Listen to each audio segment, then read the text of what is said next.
दोस्तों नमस्कार, मैं मनीष त्यागी। देखिए आज हम आए हुए हैं सूर्य मनु शर्मा जी का ये फार्म हाउस है। अभी मैं इसकी लोकेशन आपको दिखवाऊंगा, जो कि गढ़ रोड सिसोली पड़ती है और ये मेरठ में है। तो देखिए अभी जैसे हम खड़े हैं, ये कौन सी नस्ल है? ये भाई साहब थारपारकर नस्ल है। ये चांदन फार्म की ब्रीड है। अच्छा, देखिए जैसा कि आपने पहले भी देखा होगा, जो गाय होती हैं, गाय देखिए हिंदू धर्म में गाय को जो है पूजा जाता है, क्योंकि इसलिए कहते हैं कि गाय हमारी माता है। और गाय में 33,000 करोड़ देवी देवता वास करते हैं। केवल एक गाय ही शर्मा जी ऐसी है जिसमें 33,000 करोड़ देवी देवताओं का वास होता है। सही बात है वैसे। ऐसा है? बिल्कुल है। अच्छा, अभी आपने जो अपने फार्म हाउस पे गाय रखी हुई हैं, वे कौन कौन सी नस्ल की गाय हैं? हमारे पास थारपारकर है जी, गिर है और साहिवाल है। थारपारकर है, गिर है और साहिवाल है। अच्छा, तीनों में क्या अंतर है? तीनों जो इन नस्लें हैं, इनमें क्या अंतर है? तीनों में मूलभूत बात करें तो उसमें कई विचारों में तीनों अलग अलग हैं। जैसे कि आप देखेंगे कि जो साहिवाल नस्ल है उसका फैट कंटेंट या उसकी मिल्क प्रोडक्शन के बारे में बात करें तो अलग अलग वेरी करता है, लेकिन जो बेसिक डिफरेंस है वो आपकी प्रवृत्ति में है। साहिवाल नस्ल की प्रवृत्ति बहुत शांत रहती है, गिर नस्ल थोड़ी चंचल रहती है। गिर नस्ल को चलने के लिए ज़्यादा जगह की आवश्यकता है। गिर नस्ल को का जो बॉडी स्ट्रक्चर है वो थोड़ा लीन रहता है। गिर नस्ल से आपको जो बेसिक कहना चाहिए कि जो दिमाग का जो काम है वो गिर नस्ल के दूध में उसकी क्वालिटी है। और जो थारपारकर या साहिवाल है उसमें बॉडी बिल्डिंग और आपकी हिष्ट-पुष्ट शरीर की जो क्वालिटी है वो आपको थारपारकर और साहिवाल में मिलती है। इसमें मिलती है।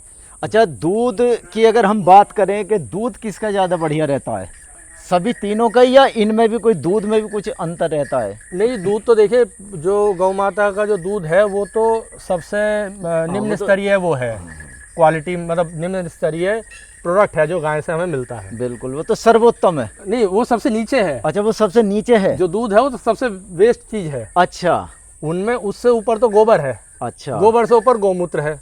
गौमूत्र से ऊपर घृत है। अच्छा अच्छा। तो जो घी है, जो हम पुराने जो हमारे वैदिक उससे जो हम घी का उत्पादन कर रहे थे या मक्खन का उत्पादन कर रहे थे, आपने कभी भी किसी को ये नहीं देखा होगा कि हाँ ये कान्हा दूध पीते थे, मक्खन खाते थे। मक्खन खाते थे, ज़्यादा अच्छा है। हाँ हाँ। तो मक्खन और घी जो है वो ज़्यादा अच्छा है जो घी मक्खन से बना है। अच्छा, दूध तो आपका ये दूध तो बच्चा पी रहा वही बहुत है। अच्छा हाँ। यानी कि आपके कहने का मतलब ये है कि सबसे पहले घी, सबसे पहले घी, उसके बाद गौमूत्र, उसके बाद गौमूत्र। हाँ।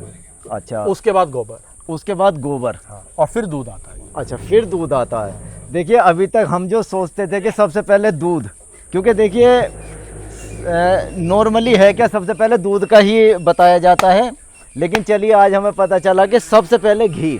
लेकिन अच्छा शर्मा जी, एक चीज़ बताइए कि जो घी बनता है वो भी तो दूध से ही बनेगा? नहीं जी, घी और मक्खन में जो डिफरेंस है ना, वही डिफरेंस मक्खन और घी के अंदर है। अच्छा, आप घी को 5 साल 7 साल स्टोर कर सकते हो। जी जी। जितना घी की क्वालिटी, जितना डिफरेंस ज़्यादा आ जाता है घी ड्यूरेशन में, उतना ही आपको घी की क्वालिटी अच्छी मिलेगी। आप दूध सबसे कम टाइम स्टोर कर सकते हो, मक्खन उससे ज़्यादा टाइम स्टोर कर सकते हो। तो जो ड्यूरेबिलिटी है, जो शेल्फ लाइफ माने जिसे, तो वो घी की सबसे ज़्यादा है। घी की सबसे ज़्यादा, इसीलिए उसकी वैल्यू सबसे ज़्यादा है। अच्छा अच्छा। एक चीज़ और देखने में आती है कि जो हमारी माताएं बहनें हैं, वो जो नॉर्मली आजकल जो घी बनाती हैं उसका अलग प्रोसीजर है भाई, है क्या? नॉर्मली एक सप्ताह तक जैसे दूध आ रहा है तो वे दूध पे को गर्म करेंगी और उसकी मलाई उतार लेती हैं, और फिर वह 7-8 दिन की वो मलाई इकट्ठी हुई उसी को वे अपने गैस पर रख देती हैं और उससे घी बनाती हैं। तो देखिए घी 2 तरीके से बनता है, या एक तो वो मलाई वाला हो गया, दूसरा होता है कि देखिए पहले दूध गर्म करा, गर्म करने के बाद दही बनी उसकी, ठीक है, जमाएंगे दही बनेगी, दही के बाद में जब हम उसे मथेंगे, ठीक है, तब वो लोनी घी, जो वही पद्धति ज़्यादा सही है। हाँ, वही पद्धति, क्योंकि बिलोना ये जो हम जो फ्रिज से मलाई निकाल रहे हैं वो तो हम फैट एक्सट्रैक्ट कर रहे हैं, उससे हम घी नहीं बना रहे प्रैक्टिकली बताएं तो। क्योंकि हमने सहूलियत के हिसाब से ये सोच लिया कि हमें मथने की ज़रूरत ना पड़े, क्योंकि मथने में जो मेहनत लगती है वो आदमी नहीं करना चाह रहा है, मथने से बचना चाह रहा है। मथने से बचना लेकिन मथने की तो अब तो मार्केट में मशीन आती है भाई। पहले तो हम देखते थे जो हमारी माताएं बहनें वो वैसे दूध को बिलोती थी जी। अब तो वो मदानी आती है। हाँ, हर तरह की इलेक्ट्रिक इलेक्ट्रिक मदानी भी आती है। आपको बिल्कुल सेम आरपीएम पे आधा एचपी का कोई मोटर लगा लो आप, उसमें रिवर्सेबल स्विच लगा लो, वो दोनों बिल्कुल उसी तरह से काम करेंगी। लेकिन जो मजा मथने में है, जो हाथों वाला वो होता है। अच्छा। क्योंकि जो मथ रहा है उसकी जो एक्सरसाइज हो रही है जी। वो सबसे अच्छी है। तो मतलब हार्ट शुगर कुछ नहीं है। उसके दो बेनिफिट हो जाते हैं। देखिए मथेंगे तो हमारे देखिए पूरी बॉडी वर्क करती है, पहले ऐसे चलता था ना। अच्छा, इलेक्ट्रिक में तो कुछ है ही नहीं, तो उसमें हमारे शोल्डर्स भी सही रहेंगे, हमारा स्टमक भी सही रहेगा। गाय का दूध निकालना जो प्रोसेस है और मथने तक की जो प्रोसेस है वो सारी हमारी मोटा मोटा कार्डियोवैस्कुलर एक्सरसाइज है। आप जब दूध निकालना शुरू करेंगे तो आपको पता चलेगा कि हाँ, आपकी जो मसल काम कर रही हैं वो जिम में नहीं काम करती उस तरह से। नहीं, ये तो देखिए है। और जो मथने में काम करते हैं आप वो रोइंग भी नहीं कर सकते हो जितना जो मथने में मज़ा आएगा, क्योंकि वो लिमिटेड है। आप हैवी वेट से कम एक्सरसाइज करोगे और बहुत लाइट वेट से आप ज़्यादा एक्सरसाइज कर पाओगे। ज़्यादा एक्सरसाइज ज़्यादा मैटर करती है। अच्छा, ये जो आपने अपना छोटा सा फार्म हाउस बनाया हुआ है, ये लगभग कितना एरिया होगा? ये लगभग जी जो कवर्ड एरिया है वो करीब 600 गज के आसपास है। और उसमें हमारे पास चारा गृह के लिए एक अलग व्यवस्था है। 600 गज? हाँ जी। अच्छा, 600 गज के लिए कवर्ड एरिया, बाकी सब ओपन एरिया है। अच्छा, बाकी ओपन है। तो यहाँ जैसा आपने गाय वगैरह पाली हुई है, तो केवल गाय भाई पाल ली, एक तो ये एक अलग चीज़ होगी। एक हो गया क्या जी इनसे जो देखिए गोबर वगैरह गौमूत्र इकट्ठा होता है, तो उसका क्या यूटिलाइज आप कर रहे हैं? उसके लिए भी आपने कुछ ऐसी व्यवस्था की हुई है अपने फार्म हाउस पे या? हाँ, हम गोबर से अभी मेजरली 3 प्रोडक्ट ऐसे हैं जो हम बना रहे हैं। जी। हम गोबर से बायोगैस प्लांट के माध्यम से गैस भी बना रहे हैं और गोबर से लकड़ी के कंडे भी बना रहे हैं, जो जैसे अभी चौमासे चल रहे हैं इसमें जो कीट हैं उनसे बचने के लिए या धुआं करने के लिए, या नवरात्रियों में हम जैसे धुनी लगाते हैं। अच्छा। वो सब हम देसी गौ माता के घी से ही करते हैं। अच्छा। तो वो देसी गौ माता के जो गोबर होता है, कंडे जो बनाते हैं, छोटे कंडे बनाते हैं उसके। अच्छा, जो गौमूत्र है उसका क्या इस्तेमाल आप? देखिए, गौमूत्र के जो 3 सबसे बड़े जो इस्तेमाल हैं, वो एक तो जो पंचगव्य हम बना रहे हैं। अच्छा, उसका सबसे अच्छा इस्तेमाल पंचगव्य बनाने में होता है। पंचगव्य क्या है? थोड़ा पंचगव्य में आपको जो घी है जी, दही, दूध, गौमूत्र और गोबर अच्छा के मिश्रण से बनता है। अच्छा, वो आपकी बॉडी में चाहे आप लीवर, हार्ट, किडनी, कोई किसी भी तरह की कोई समस्या हो, वहाँ तक की सारी जो रिस्पॉन्सिबिलिटी है वो पंचगव्य लेता है। अच्छा, एक चीज़ मैंने सुनी है, मैं सुनता चला रहा हूँ कि जो गाय है अगर हम केवल उसके बाँक पे ही हाथ फिराते हैं, देखिए पीठ पे अगर हम उसके हाथ फिराते हैं, तो जो हाई ब्लड प्रेशर की जो समस्या होती है वो ख़त्म हो जाती है। गाय का एक स्ट्रक्चर जो है, जो बहुत प्रैक्टिकली हमने देखा है, जो हम्प है जी, जो हम गाय का हम बोलते हैं, उसको हम शास्त्रों में भी लिखा है कि ये सूर्य केतु नाड़ी का एब्जॉर्प्शन, सूर्य केतु नाड़ी का स्थान है। अच्छा, तो जो हमारा विटामिन डी का सबसे बड़ा एब्जॉर्प्शन है वो यही है गाय के लिए। जी। और गाय की हम्प से लेके गर्दन तक इस तरह से हाथ फेरना आना चाहिए कि गाय गर्दन ऊपर उठाए। अच्छा, तो वो जब ऊपर गर्दन उठाती है तो कुछ कहते हैं कि हाँ, वो ईश्वर से कह रही है कि जो मेरी ऐसी सेवा कर रहा है। अच्छा। उसका ध्यान रखना। जो सेवा कर रहे हैं गाय की उन्हें ही मेवा मिलेगा। देखिए सिंपल सी वो है कि सेवा करोगे तो मेवा मिलेगा। और देखिए ये सच्चाई है वैसे जो अभी शर्मा जी ने बताया। अभी तक हमने केवल ये सुना था कि देखिए गौ माता की जो सेवा करते हैं भाई मेवा तो मिलता ही मिलता है, और ये जो पीठ होती है अगर हम इस पीठ को इस तरीके से सहलाते हैं तो देखिए जो हाई ब्लड प्रेशर की समस्या है वो बिल्कुल पूर्णतः समाप्त हो जाती है। इसके अलावा और भी बहुत सारे बेनिफिट अभी शर्मा जी ने हमें बताए हैं। देखिए क्योंकि अच्छा शर्मा जी एक बात बताइए, आपकी एजुकेशन क्या है? मेरी ग्रेजुएशन जो है मेरी बीटेक जेपी यूनिवर्सिटी नोएडा से है। अच्छा, किसी स्ट्रीम में आपने बीटेक? कंप्यूटर साइंस में। देखिए शर्मा जी की जो बीटेक है वो कंप्यूटर साइंस में है। उसके बाद तो- HCL में 2 साल जॉब करने के बाद फिर मेरी MBA जो है ग्रेट लेक्स गुड़गांव से है। अच्छा, उसके बाद 2 साल जॉब करने के बाद मैं सब छोड़ छाड़ के इन्हीं के पीछे आ गया हूँ। देखिए शर्मा जी ने बहुत बढ़िया पैकेज की जॉब, देखिए बीटेक किया, उसके बाद MBA किया, सॉफ्टवेयर इंजीनियर है क्योंकि बीटेक किया कंप्यूटर साइंस में, 2 साल जॉब करी, बहुत अच्छा पैकेज शर्मा जी ने छोड़ के और गौ सेवा में लगे हुए हैं। देखिए बहुत ही पुण्य का काम है। देखिए इतना मैं समझता हूँ सेक्रीफाइस आज के टाइम में हर कोई कर नहीं पाता, पर नहीं। आपने किया, उसके पीछे क्या कारण है? कुछ तो ऐसा कारण रहा नहीं, होगा। सेक्रीफाइस नहीं है जी। एक्चुअली में क्या है कि जहाँ आप ये समझ जाएंगे कि हम गौ माता को नहीं पाल रहे, गौ माता हमें पाल रही है, जी जी जी। तो आपको कोई चीज़ सेक्रीफाइस नहीं लगेगी। हाँ नहीं, ये तो सच्चाई है। खैर तो ये तो सच्चाई है। वो सेक्रीफाइस जैसा तो कभी मेरे मन में भी नहीं आई थी चीज़ें। अच्छा अच्छा। लेकिन बात क्या है कि जब वो कहता है ना कि कोई कहीं लगन लगा लेता है, हाँ हाँ, तो फिर चीज़ें छोटी बड़ी नहीं लगती हैं। सही बात है। तो शर्मा जी की जो लगन लगी हुई है, इनका जो मन रमा हुआ है, वो इन गौ सेवा में रमा हुआ है।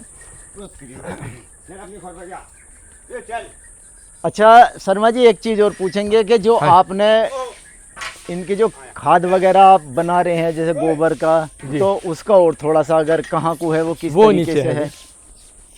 आए हैं। तो चलिए चलते हैं शर्मा जी के साथ। अच्छा शर्मा जी, एक चीज़ ये क्या है, ये जो मैं जाली सी देख रहा हूँ, ये क्या चीज़ है?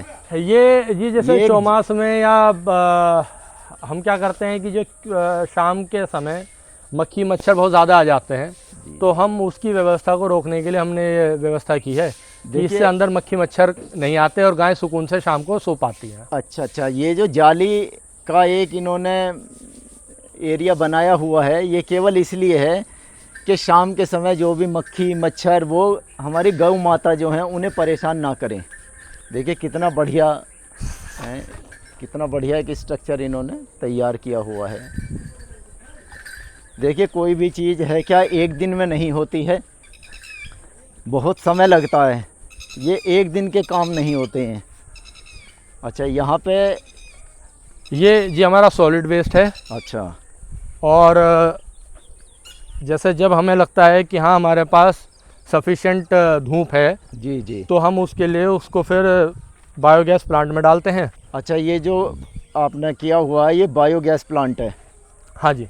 अच्छा तो ये बायोगैस प्लांट में जाते हैं। अभी जैसे बरसात का समय चल रहा है, तो हम इसको उतना ज़्यादा ऑपरेट ना करके इसमें थोड़ी सी हम पानी लगा रहे हैं, जो नेचुरल जो बरसात का पानी है वो हम इसमें लगा रहे हैं। 2 अच्छा। पिठाएँ हमारे पास इसीलिए। अच्छा, ये 2 पिट आपने बनाई हुई हैं? जी।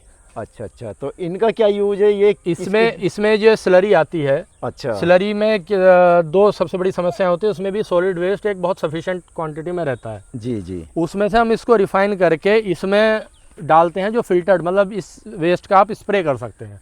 अच्छा जैसे प्रचलन में ये आ रहा है कि यहाँ पे लोग DAP, डाई और यूरिया का इस्तेमाल करते हैं। तो अभी जैसे हम मुंजी की पौध लगाई है, तो हमने बहुत कुछ ग्रामवासियों को लेके सफल एक्सपेरिमेंट किया है कि अगर हम बिना DAP के भी मुंजी की पौध लगाएं, तो वो उससे बेहतर क्वालिटी में, उससे बेहतर घनत्व में, ज़्यादा डेंसिटी में उगती है। मतलब उस खेत की जिसमें आप ये सब काम कर रहे हैं उसकी उर्वरा शक्ति बढ़ जाती है। बढ़ जाती है तो देखिए नेचुरल है कि फिर फसल भी बढ़िया ही होगी। बिल्कुल उसी प्रकार इसमें इस चीज़ का इसमें सबसे बड़ी प्रेरणा ये थी जी कि हमने गाय को अलग अलग तरह से चूरी, चने की जो चूरी होती है वो खिला के देखी। जी जी। जब हमने उसका ज़्यादा मोटे रूप में खिलाने के सोचा, खंडे के रूप में, तो हमें पता चला गाय वो क्वांटिटी में धीरे धीरे गोबर के रास्ते निकाल रही है। अच्छा, तब हमें अगर मतलब मोटा दे दो, अच्छा, वो पच नहीं पाता है। हाँ, वो पच नहीं चाहे आप पाएगा। कितना भिगो, वो नहीं पच रहा है। अच्छा, तब हमने देखा है कि अगर हम कम अमाउंट में भी डालें,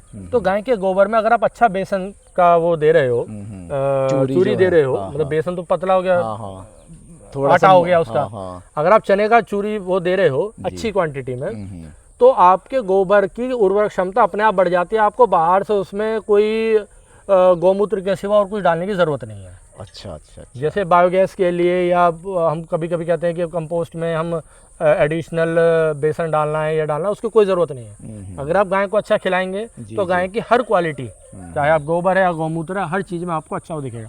गौमूत्र से आप सिर्फ 3 बार आप अपने बालों में सुबह को जो गौमूत्र बछिया गाय देती है वो लगा लीजिए, आपके डैंड्रफ नहीं होगा कभी। देखो कितनी बढ़िया बात, एक और बात नहीं पता चली है, सबसे सरल चीज़ है कि सर में कोई भी समस्या है, खास तौर से जैसे डैंड्रफ हो जाता है, जो गौमूत्र है केवल उसकी हल्की मालिश कर लो, डैंड्रफ खत्म। अच्छा, केवल डैंड्रफ या इसके अलावा देखिए, मैंने गांव में एक चीज़ देखी है कि गांव में होता क्या है कि छोटे बच्चों के सिर में छोटी छोटी वे जुएँ हो जाती हैं। अगर मैं समझता हूँ कि डैंड्रफ खत्म है तो वे जुएँ भी खत्म ही हो जाएंगी। हाँ, जो कहा जाता है डैंड्रफ, वो चीज़ है जो मैंने प्रत्यक्ष अपने ऊपर करके देखे हैं। अच्छा, आपने खुद, सही बात, आपने खुद आजमाई है। सही बात है, बिल्कुल तो आपने आजमाई है। ब्लड प्रेशर, डैंड्रफ, ये सब चीज़ें तो वो हैं जो मैंने खुद करके अपने सामने आजमाई प्रत्यक्ष रूप से देखी हैं। अच्छा, हम एक चीज़ देख रहे थे कि ये आपने सोलर पैनल भी यहाँ पे लगाया हुआ है, तो ये तो मतलब आप लाइट भी नहीं ले रहे हैं, आपने ये नहीं, सोलर पैनल भी यहाँ लगवाया हुआ है। हमारे पास लाइट की आवश्यकता भी उतनी नहीं पड़ती है। ये सवा किलोवाट के आसपास का कैपेसिटी है जी जी।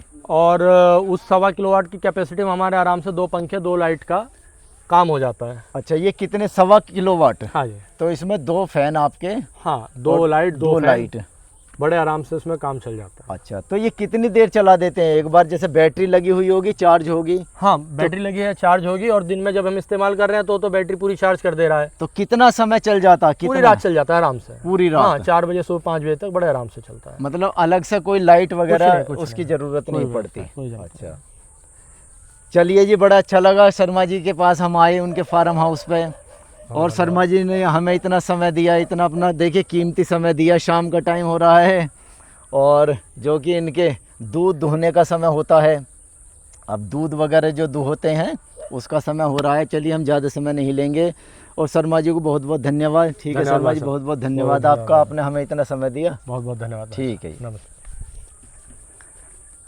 कहाँ है ना बोरिंग। तो देखिए दोस्तों, जैसा कि हम बात कर रहे थे, आज शर्मा जी के फार्म हाउस पर हम आए हुए हैं, और देखिए बड़े मन से शर्मा जी ने फार्म हाउस बनाया हुआ है। और देखिए अपनी बहुत बढ़िया पैकेज छोड़ दिया है इन्होंने, सिर्फ गौ सेवा के लिए। कहीं ना कहीं तो कुछ ना कुछ तो ऐसा रीज़न होगा। देखिए, एक बीटेक MBA क्वालिफाइड बंदा, ठीक है, जिसने अगर जॉब छोड़ी है और गौ सेवा में लगे हुए हैं, तो देखिए कहने का मतलब ये है कि हर घर में एक, मैं बहुत छोटा था, गांव में रहता था, तो उस समय की मुझे एक याद आ रही है बात, कि एक किताब में एक दिन पढ़ रहा था, तो उस किताब में लिखा हुआ था कि जब खूंटे पर गाय बंधी हो, जब खूंटे पर गाय बंधी हो, तब अपने घर दूध दही हो। मुझे आज भी वो लाइन याद है। और देखिए, यहाँ तो खूंटे पे गाय हैं, तो घर दूध दही से परिपूर्ण है। और देखिए, सभी से आग्रह करेंगे कि ज़्यादा नहीं, आप एक एक गाय ज़रूर पालिए। देखिए, पहले भी मैं अपनी वीडियो में बता चुका हूँ कि पहली चीज़, अगर आप गाय पालेंगे तो गाय कत्ल खानों में जाने से बचेंगी। दूसरी चीज़, घर का दूध होगा, घर का दही होगा, घर का मट्ठा होगा, घर का घी होगा। और देखिए, केवल दूध दही मट्ठा ही उपयोगी नहीं है, जैसा कि अभी शर्मा जी ने हमें बताया, गौमूत्र और गौ गोबर, देखिए बहुत ही कीमती। बात यह है कि जानकारी का अभाव है, ठीक है, ये जानकारी का अभाव है, हम लोगों को जानकारी नहीं है, सभी बहुत उपयोगी है। देखिए, शर्मा जी के फार्म हाउस पे एक्चुअली डॉगीज़ भी हैं, तो थोड़ा सा, चलिए आज के लिए इतना ही रहने देते हैं।